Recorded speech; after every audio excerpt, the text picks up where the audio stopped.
When you come to think about this dude that I'm going to talk about, yes, this dude right here. Everything from his show, how he left his show, how he managed to, was able to contribute and leave the show early to pursue his rapping career, how he blew up, how famous he got, how big he got, record breakings, and for a long period of time, he was held in the map, and he was basically what we so-called in the standards of hip-hop culture. Even though he took a little bit of L here, and then he took a major L by Pusha T, but that still didn't scrub him off the map. He became even more successful, by him pushing off the Pusha T's album or whatever, and how the music industry, they will try and push a T, and how they were trying to fuck up his album so his album won't be released. And this Degrassi Jimmy boy character right here just kept on blowing up and blowing up and blowing up. You see, there's one thing that I must say. Everything you do bad in life, everything you do against others and stopping others from eating their meal, from putting food on the table, in the long run, karma's gonna come right back and hit you and bite you in your ass. And it took a 10 or 15 year period, and it took a lot of hard work by Pusha T and other artists, to try to engage themselves to be where they're at today, because this player hater, this manipulator, this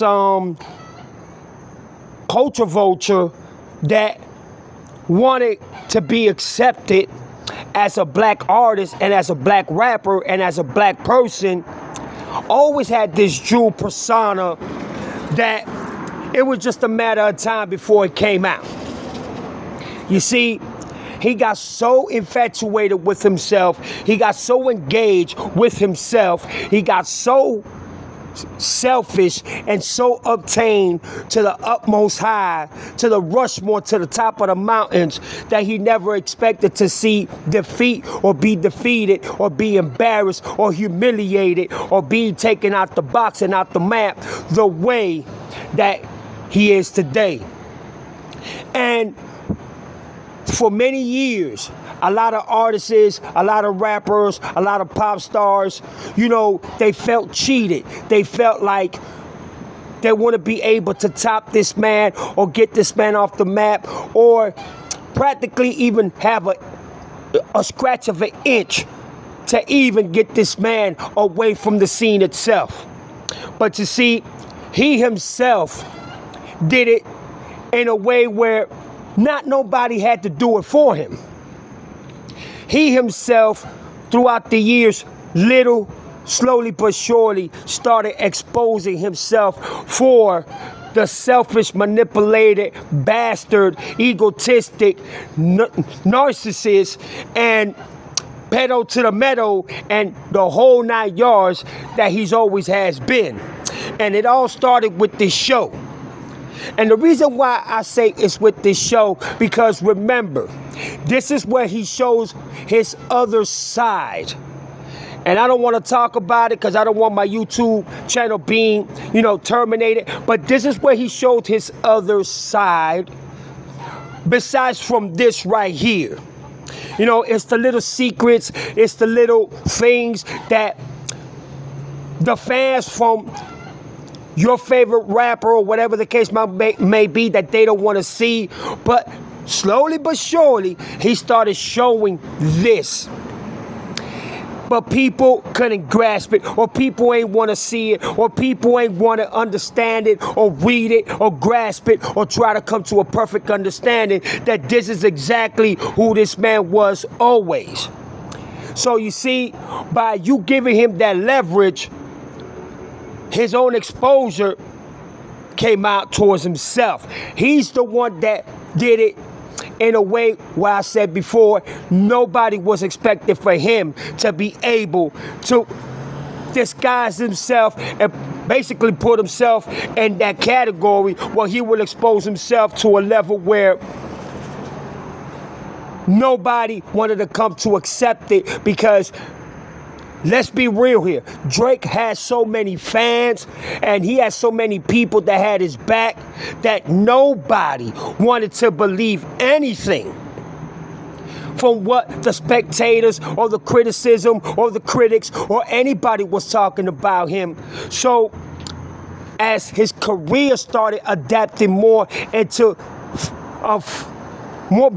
more being famous and into more of a category where he couldn't be touched, God placed these several individuals that Drake even said, you know what, those are roaches to me.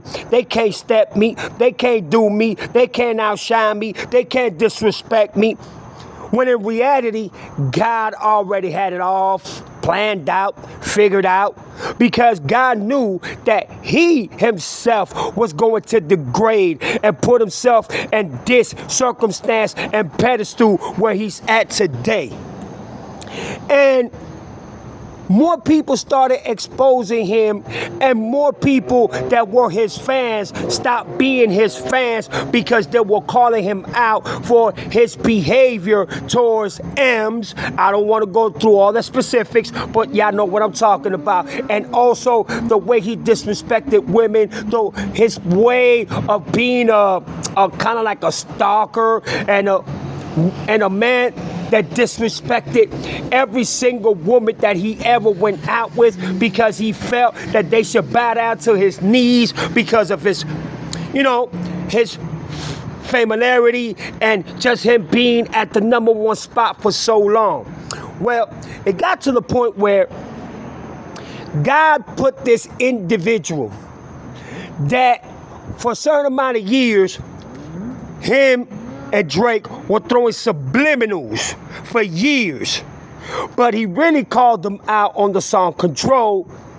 But you see, that opponent of Drake didn't take it so seriously. He was just rap battling. He was just, doing music, hip hop. Because hip hop is always going to win. And why not? Because that's what competition is all about. Just like Michael Jordan was when it was with basketball. He didn't want to be, in a super team. He wanted to compete with everybody. That's what makes Michael Jordan the greatest of all time. Well, Drake had that standard for a minute in the game. But when this person decided to come out, and it was God's plan to really show y'all the liar, everybody was speechless. Everybody was in shock. People could not believe that somebody that has been standing for so long in the hip-hop scenery will be discombobulated, humiliated, embarrassed, and look like he looked in the show Degrassi and get paralyzed from head to his toes without no type of reference to even coming back because he was afraid right after all these songs came out. And to be honest with you, it's not hate. It's Drake crying because he knew he met his match. He knew he met the biggest competitor that was within the game itself. And now he's crying, save me. Now he's crying, please, fans, be on my side. You know what I'm saying? Don't give up on me. But at the same time, it's already too late. You put this on yourself. The Degrassi show periodically showed exactly how Jimmy became Drake and how Drake was always Jimmy, and this is the person who I'm talking about that God put in place to destroy Drake in every which way or possible. And believe me, Drake was not expecting this. Drake was not expecting for Kendrick Lamar to put him in his place and paralyze them like Jimmy and Degrassi, but that's exactly what Kendrick Lamar did. Drake's empire is folding, it's melting, it's crumbling into pieces, and there's no logical explanation of what any fans can do to make an excuse or make a logical explanation that is going to bring Drake back in the status that he was at one point in his career. Thanks to who? Thanks to this man on my right, Mr. Kendrick Lamar. So when Kendrick said it was God's plan to show y'all the liar, that's exactly what Kendrick was talking about. Kendrick was put by God, believe it or not, to defeat the 666, to defeat Mr. Six God.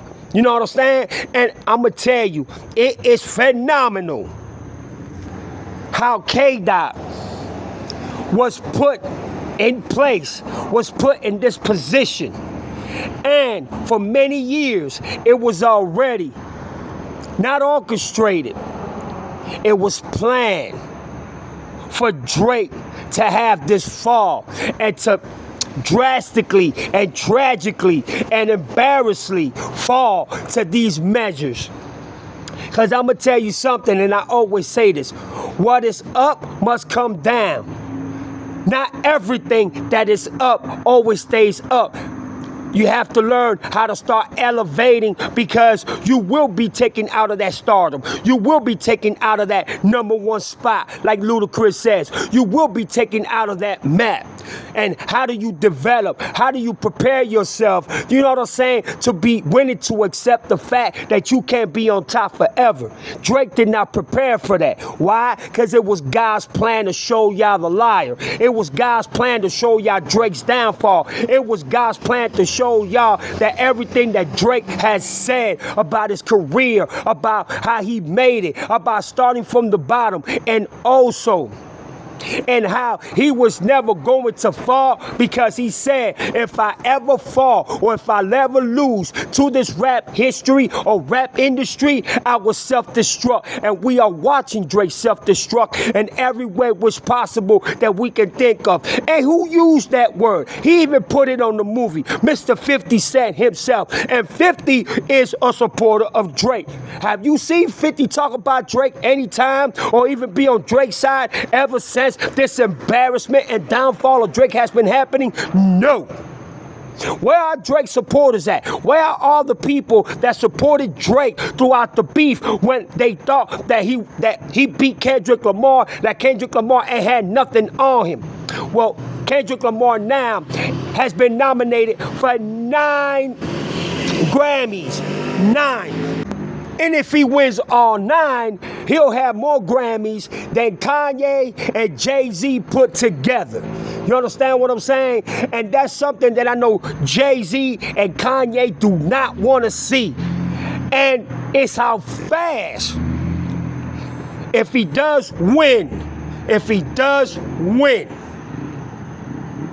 how fast Kendrick Lamar was able to surpass Jay-Z and Kanye. And that's something right now that I know that is biting Drake in the ass right now. And that's why Drake wanted the Grammys not to put Kendrick Lamar into their interactions or collaborate with him in any type of shape, way, or form. You see, when you start off good and everything is going so well for you and you on top of the world and you get this selfish, you get this greedy, you get this, you know what I'm saying, way of being that you can't be touched. Like King Unitas told King Xerxes in 300, even the God King can bleed. And believe me, Drake is bleeding profusely. He is bleeding to the top of his lungs. He can't even breathe now. And now, even with the Dodgers winning the World Series, Drake don't even know where to put his face at. And did he consider, or did he admit to defeat? I don't think so. All that were people talking about that he admitted to defeat, I don't really feel that he has admitted. Once I hear him say, man, I lost to Kendrick Lamar, he was the better rapper, he was the better artist, he was the better, battle rapper, then I'll believe it. Till then, I won't believe it. You know why? Because Drake still has that ego mentality of thinking that he's the greatest to ever touch a microphone. I'm sorry, Drake. Excuse me. I'm sorry, Jimmy. You've been paralyzed. Now Drake is paralyzed. Why? Because there is no way that you will ever be on top of the world. So you should have taken your own advisory when you had those good people tell you, yo, especially Lil Wayne, when he said, just be yourself, don't get no tattoos, don't rap about killing and being a gangster and doing all that other shit that gangsters do. You remember when Lil Wayne told you that? Man, just be Drake, just be yourself, talk about women, rap about women, do your melodies, and you will be good. But you let that go over your head and you decided, oh, I'm a killer, I'm a thug, oh, I got goons, I got mob ties. No, the fuck you don't. And the only reason why you say that is because you got that type of money. But guess what? You losing that type of money. Karma is a bitch. And you should have never messed with Kendrick Lamar. Because why? And I end this video by saying this. Now you looking like the Jimmy paralyzed in Degrassi.